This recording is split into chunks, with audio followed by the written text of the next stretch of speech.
Shocking news came out today of Deontay Wilder parting ways with co-trainer Mark Breland. Here is what Deontay Wilder manager Shelly revealed when it came to this news. Quote, "There hasn't been wholesale changes, and without going into details, no one knows what goes on in our camp weekly and monthly and before the fight. And no one knows if this change came about from that one fight or there were some other things and the culmination was the loss." End of the quote. Now, I must admit, what's eye-opening is that Deontay Wilder chose to fire Mark Breland now.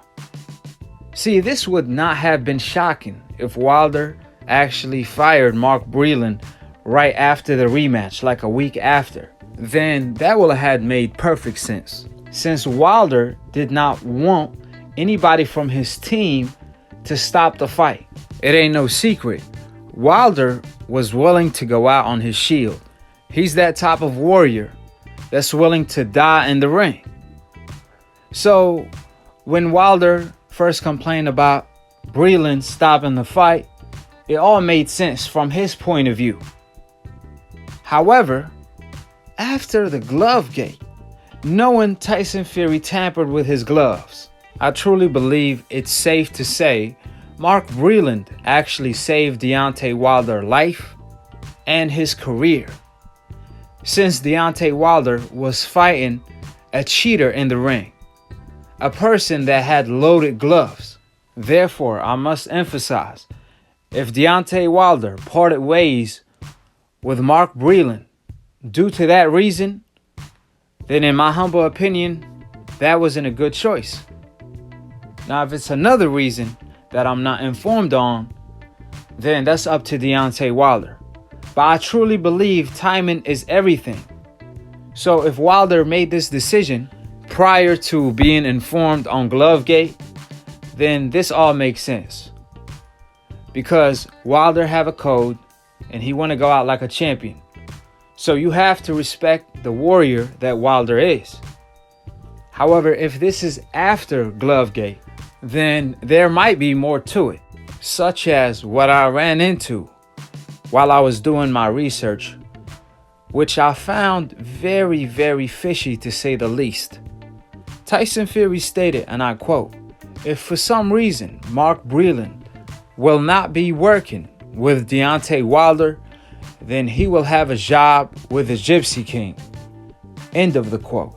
What Tyson Fury stated could be taken multiple ways. It's either one of two things: Tyson Fury playing mind games, or there is something fishy going on.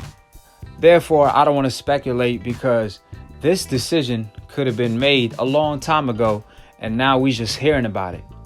Therefore, I'm going to wait till Deontay Wilder come out and speak on the matter. For the meantime, I'm going to talk about what I am informed on, which is Mark Breland. He's a gold medalist. He a former world champion, so he had the most knowledge in Deontay Wilder camp. Therefore, parting ways with Mark Breland, that tells me multiple things. First of all, Deontay Wilder is making serious changes in his camp. Second of all, Wilder has to add another person to his training camp. He talked about George Foreman in the past, also Floyd Mayweather.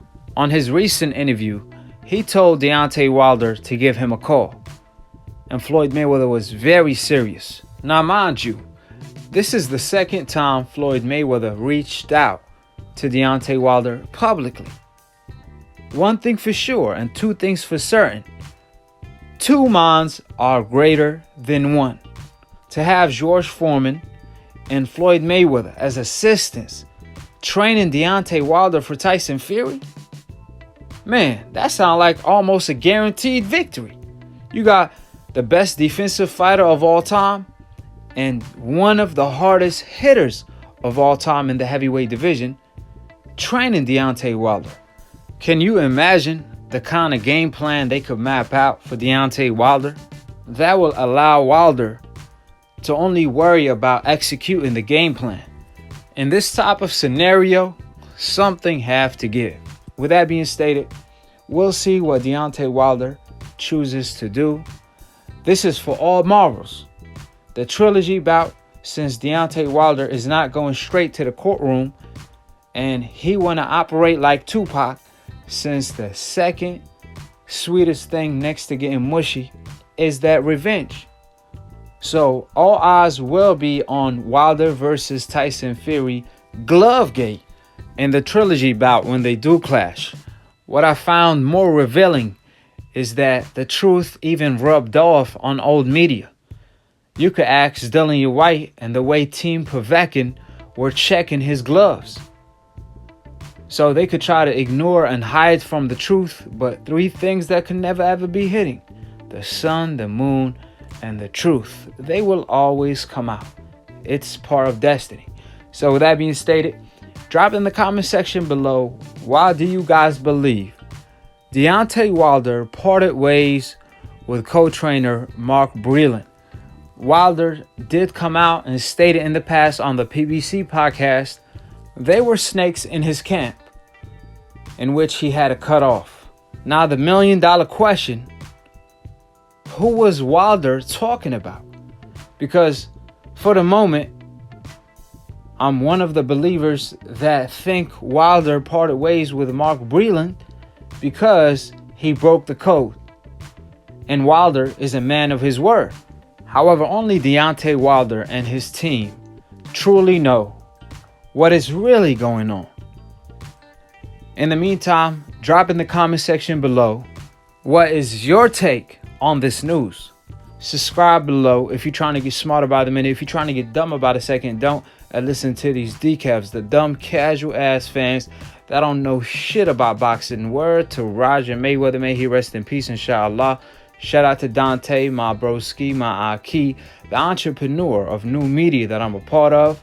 And if you're a casual fan and you want to be a hardcore boxing fan, all you got to do is subscribe and click on the notification bell to get notified every time I post or go live on Split Decision.